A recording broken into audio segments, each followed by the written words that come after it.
So men, why is it that every cheating man loves David and Solomon's part of the Bible?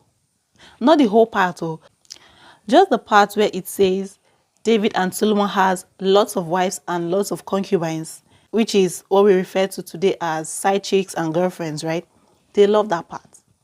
Once you want to reprimand a man for cheating, he will remind you about David and Solomon. And he will tell you that God loved them, God favored them, God blessed them. That's just the part they like. They don't talk about the part where Solomon is the wisest man on earth. They don't talk about that part. They don't talk about David's strength. It's always just that part of cheating. Now, I keep wondering, why that part? Those two are not the only men in the Bible that are God-fearing or that God loved so much. They never ever talk about Abraham, our father. At least if they are Christians, to know about David and Solomon, then they should be able to know about Abraham. They never talk about that.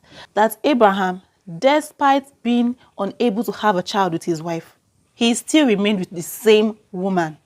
Like, he didn't go to another woman. It was even that same woman that had to even push him to go to another woman. So it's not like it was his own will. Even going, he still wasn't happy, but he just had to obey the wife. So why don't they ever refer to him? Okay, let's put that one apart. What about our Lord Jesus Christ? He had lots of disciples with him. So why don't they ever make references to those disciples around him? Since Jesus didn't have a woman, he didn't even have one. He didn't have one. Okay, fine. That's Jesus. If you must have, you need someone to look up to, right? What about his disciples? At least Jesus came in and taught us how real Christianity is. It wasn't like the olden days people that actually practice religion. Jesus brought Christianity well, taught us about Christianity well. Some of them that they told us about their families. Some like Peter. Why didn't you look at that? Peter didn't have more than one wife. It was not recorded anywhere that Peter had more than one wife. It was only one. And some of them, even on top of the cheating, they will still be treating their wife anyhow. They won't listen to her. Some won't even provide for her and the family. And some of them openly, like proudly call themselves Christian. Some even have titles in church or are workers in church. You leave the part you're supposed to learn things from and you're sticking to the one that you're learning nothing. You're not even supposed to cling to. You forget the part of Abraham that he listened to his wife. Even God instructed him, listen to her. When Sarah had her own child, she told the husband to drive away the servant.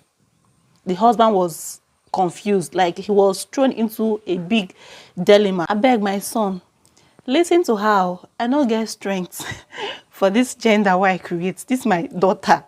Just listen to her. No worry, I will help you protect your pikin when they don't come out. God told him that. So you see how much God prioritizes a man listening to his wife. But no, you men are not saying that one. It's only David and Solomon having so many concubines. And I keep wondering, why? Please tell me why. I want to know. Tell me why. All right. For more of this, relationship truths, tips, dating advices, you have to subscribe to my channel, my YouTube channel. There are a whole lot of things dropping there.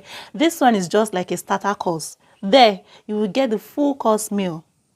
I'll leave the link in the comments. So ensure to click on it and it will bring you to my YouTube where you will see so many more. And don't forget to subscribe when you get there, okay? And drop the answer in the comments. You may.